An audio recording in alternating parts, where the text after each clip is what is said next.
Thanks, Christian. So this is about some compression function attacks and hash function attacks, namely collision attacks on the Kupyna hash function, or a round-reduced version of it, and its joint work with Christoph de Braunig and Florian Mendel. So Kupyna, you might actually not have heard about this hash function before, but it's actually a standard. Namely, it's the new standard of the Ukraine, which was announced last year.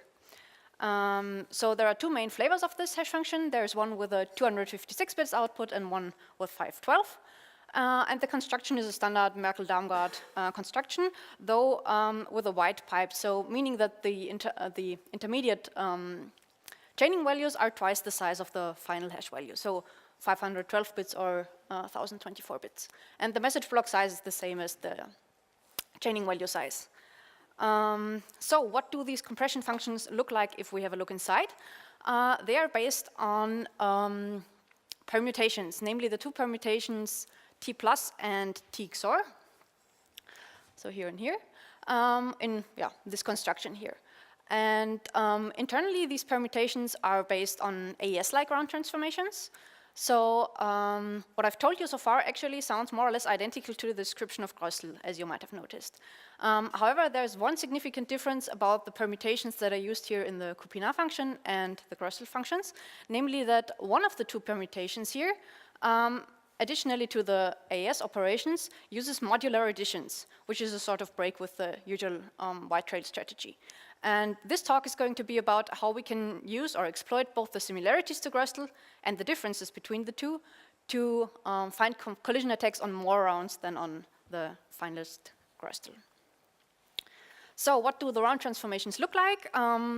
First, maybe a few words about the state. So I already said we have two main versions. So one has a 8 times 16 state of bytes, and the smaller version has an 8 times 8 array of bytes as the state. And in this talk, we are going to focus on the smaller version here. They also have different round numbers, but the essences of the round functions are similar. So here we have the usual AES-like building blocks. We have the sub-bytes, the shift rows, or shift bytes, however you want to call it, and here this MDS matrix multiplication. Now what's interesting here is the difference between the two permutations that are used here. The one uses a standard XOR operation for XORing the very sparse round constants here, but the T plus one uses modular addition. So the idea here is that the constants given here are added to the state modulo 2 to the 64 column-wise. So this column of constants is added to the first column and so on. As a side note, you might notice here that these constants actually all look more or less the same. So it's mostly just this F0 pattern. There are just some differences here and up here.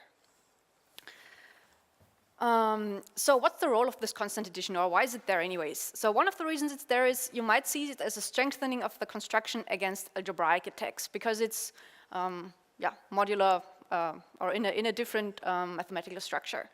There's also another very important role, and that is it serves as a sort of diversification between the two permutations. So the goal here is this modular addition wants us to prevent from using the same kind of differential trails, for example, for the two permutations. We will see the reason for this in a moment. And this is also where the strategy of Kupyna differs from that of Grössel, because Grössel, instead of using different round constant transformations, it uses different shift rows transformations. Namely, it shifts the bytes in different directions in the two different permutations. So this is the major difference between the SHA-3 finalist and the standard.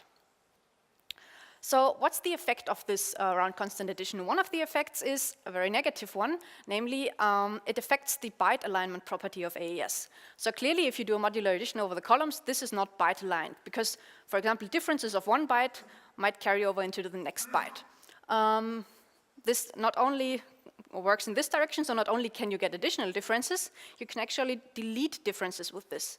So this has an effect for the MDS property, which is a very important ingredient for the security analysis of AES-like functions. So here is, for example, a pair of messages, which of course follows the branch number of 9 during the mixed bytes operation. But then in the add constant, we chose the constants in such a way, or we chose the values of the message in such a way that for 3 of the 8 bytes, the differences actually cancel out with means of the carry of the previous byte. So this reduces the branch number of the linear layer of this function from 9 to at most 6 with this example here. So this is a very negative effect.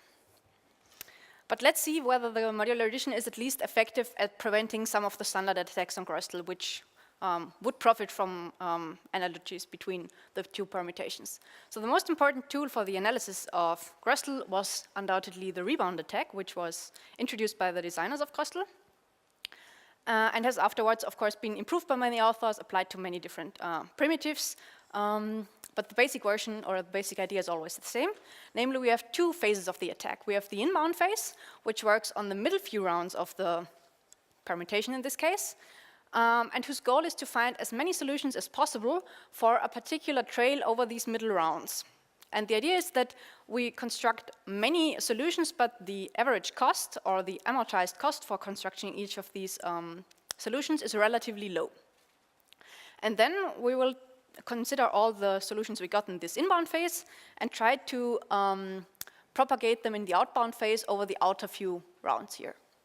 So this is typically done in a probabilistic way because we already used up all the available degrees of freedom that we get from the message here in these middle rounds, and the outer phase will have to be satisfied probabilistically.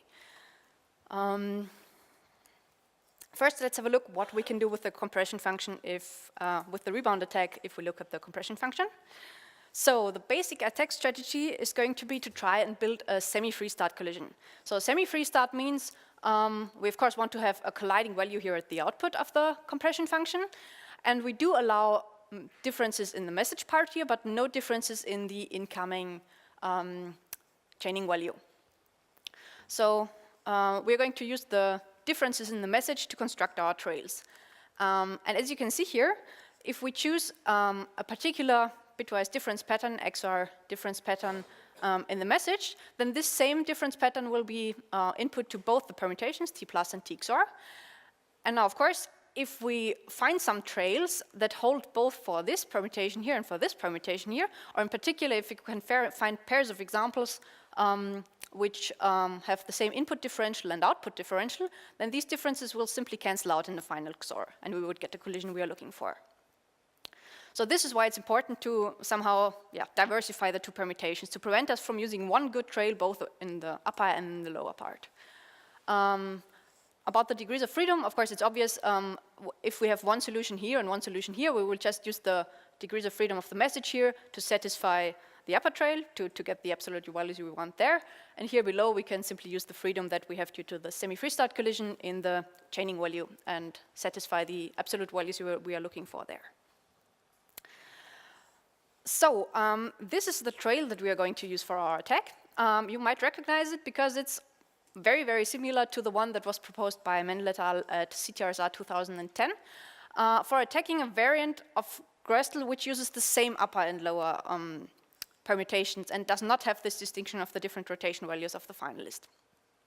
So this in particular means that this trail or this attacks I'm going to show are not applicable for the finalist Gröstel. So the idea here is the inbound phase is going to cover these dense parts of the trail here. So beginning in this state and this state here, and we are trying to find many solutions here and then propagate them outward in these according to this truncated trail. Now you can see the truncated trail has a really high probability because we have no real constraints from the truncated side, but of course to make this work and get a collision, what we have to do in the end is we have to have not only a truncated trail that matches, we also need the correct bitwise difference pattern both here and here. So this is going to put a few constraints on this construction afterwards. Now how do we go about finding solutions for this trail? First, let's consider the inbound phase for the T XOR permutation. So that was the permutation that just uses a standard XOR for the add-round constants. So the strategy here is going to be, I said, the middle few rounds are going to be covered by the inbound phase. So we're just starting with some arbitrary differences, arbitrary bitwise differences here that follow this truncated pattern, and are going to try and propagate these differences inward. Now this is very simple for the outer two combinations of transformations here, because as you can see, these are exactly the linear transformations. So this is deterministic, so we can easily follow the difference from difference pattern here to the difference pattern on the main state.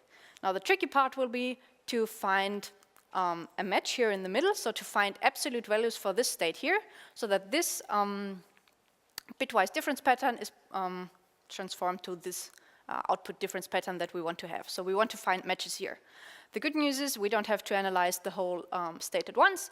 We can just instead focus on a column-wise view, because you might have recognized this is essentially superboxes here in the middle. So this is just works on 8-byte blocks. So we can do this one superbox after the other and try to find solutions here. So how is this going to work? What we can do is essentially we choose, so we have already fixed the difference pattern here. Now we can just try through all 2 to the 64 possible absolute values that we can get here and see whether the output matches the difference pattern that we want here. So on average, we expect that one of the 2 to the 64 absolute values will match this constraint, so we will get approximately 1 right pair with a complexity of 2 to the 64. Now this is not very cheap, but it gets nicer if we try to do this more often. So we can essentially get 2 to the 64 solutions with the same complexity as just one solution by doing a time-memory trade-off. So the idea is that instead of just considering one output difference here, we consider all 2 to the 64 different possible outputs different patterns, propagate them all backward deterministically, and then just store the states here that we get. And now for every input absolute value that we have here, we will match one of these output difference values. So we get 2 to the 64 instead of just one solution. But we have the extra memory requirements. So what we get here is 2 to the 64 solutions with 2 to the 64 cost, or an amortized cost of 1 per solution. Now this is so far more or less exactly the same that was possible here in this CTRSA paper. Now, what happens if we try to apply this to the version which has a modular addition? So we can again try to propagate, but here we run into problems. Because here we have this at constant, and this at constant is of course not linear with respect to the bitwise XOR differences that we have. So we can't really predict the differences that are going to be in this state after the add round constant. So we have a problem here. But of course, we can simply try and move the transformations around a bit, namely just move the add constants after this first step, and so we only have to compute forward over the mixed columns.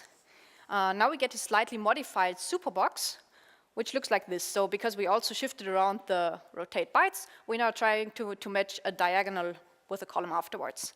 But we have an additional problem, because of course, this add constants here doesn't stick to the same superbox rules. So this is not within the superbox, but it's across all superboxes. So we have dependencies between the superboxes if we try this. And this is of course a problem, because then we can't find independent solutions anymore.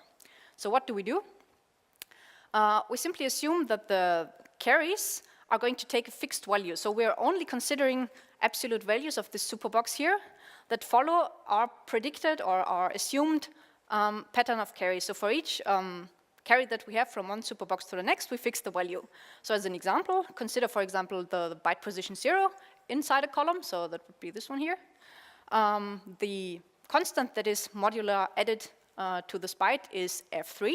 So you can already see we have a really high probability that whatever the value of this x is, this will actually produce a carry. So for 2 to the 43 out of the 256 possible values of x, this will produce a carry. So we have a very high probability.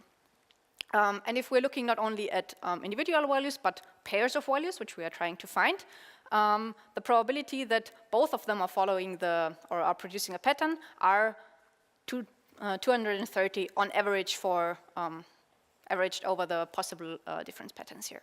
So this means that instead of 256 candidates for each byte, we only now have 2 to the 30 candidates for each byte. So this reduces the overall number of values that we can try, of absolute values that we can try, and this also consequently reduces the number of solutions that we get. But this is not dramatic. So here we heavily relied on the fact that these constants that were chosen for the cipher have a very high bias in their carry byte. So this is a bit of an unfortunate choice, because all the carries or all the values we have, except for the bottommost row about which we don't care, have a very high probability of a carry. So we can simply assume that all carries are going to be 1 and still have a very high number of solutions. So now we have to try and combine this together, so the two sorts of trails we found, and produce a collision from it. So we have 2 to the 64 solutions here in the inner part of the T-XOR permutation. And we will see what the probability is that these survive in the outbound phase. Now, I said already that they follow the truncated trail has a probability of approximately 1, because we only require transitions in the mixed columns from 1 to 8 or 8 to 8 bytes, which are almost guaranteed to happen. So I'm writing here that we not only get 2 to the 64 solutions for the full truncated trail, but actually we can also get more solutions with the same increase in complexity as number of solutions by simply repeating the inbound phase, not just for one difference pattern here, but for several difference patterns. So we can repeat it up to the 2 to the 64 times. So we still get, we can also get more solutions with an amortized cost of 1. For T+, as I said, we have a bit fewer solutions, and of course here the add constants again poses some problems for us.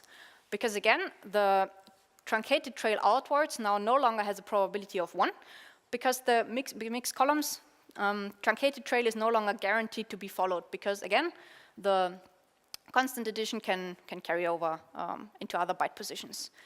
So if we just look at the probabilities, this is very simple to compute according to similar strategies before. So the penalty that we get from the add constants is a factor of 2 to the minus 2.45 as in the probability that the outbound phase is successful. So in total, we get fewer solutions here with only a slightly reduced cost, so the amortized cost is now 2 to the 11. And now the hard part is going to be to match these two trails, because so far we only guarantee that we follow the truncated trails, but of course we want to follow the bitwise trails so that the differences actually cancel out.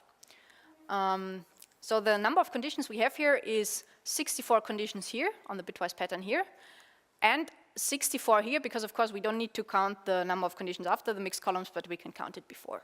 So we have in total 128 conditions, bitwise conditions, that we want to match, and we have a large number of solutions that we can try.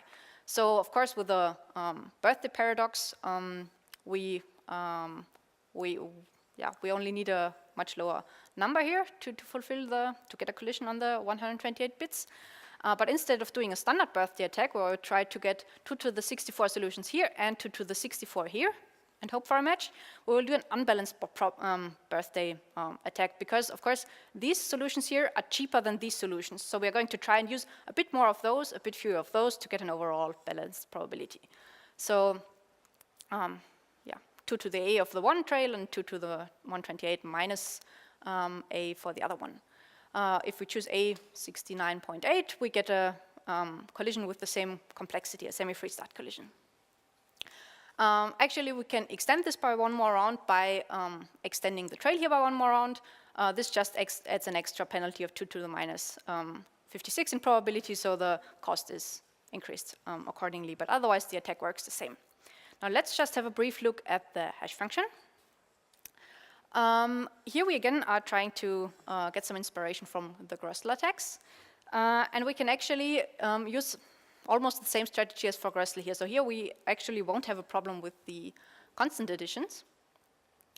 So the strategy we are going to try and follow is a multi-block approach. So we are going to try and start with some completely randomized state with many differences in the beginning, and then use the following message blocks to iteratively cancel out part of the differences in the state. So the strategy is going to be cancel out 8 bytes of differences with each message block. So we will need a total of 8 plus 1 message blocks for this.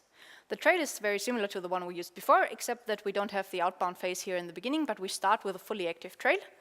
And the interesting thing of the attack we are going to use here, which is from FSC 2 years ago, is that actually we need the trail only for one of the two permutations, namely for the T-XOR, and can simply use a trail without any differences in T+, so this is why we don't care about the additions here. So the attack works as follows. We start with a completely randomized state by choosing random messages, and then we try and find many solutions for this trail here, so 2 to the 64 solutions. And now, of course, we expect that one of those 2 to the 64 solutions will have exactly the difference pattern here that is in the initial state here. So if we use this particular solution, the bytes cancel out. And we can repeat this with slightly rotated trails, blah, blah, blah, until we finally have a fully inactive state again. So what did we do? We repeated the rebound attack with 2 to the 64 costs for 8 times, so we have a complexity of 2 to the 67. Again, we can extend the trail. We will need to use some tricks to make the complexity manageable, but we can do exactly the same stuff as the CTRSA, the FSC attack. So what are the final results? We have some attacks on the compression function, some of the hash function, and they're interesting for different reasons. So here, these are interesting because they cover one more round than finalist Gerstle, which demonstrate that the choice to use modular additions was probably not ideal to combine this with the white trail strategy. On the other hand, these here, they are not really surprising, the attacks. These are the exact same attacks that also work on Gerstle. But nevertheless, they contradict the security claim of the designers of Kupyna, because they claim that their construction is already secure against rebound attacks and differential attacks after only 4 rounds, which I don't know why they claim, but they do. Yes, so that's the results. Final disclaimer, of course, even though this contradicts the security claims and shows that the modular additions are not an ideal choice, the security is nevertheless not threatened of Kupyna. Thank you.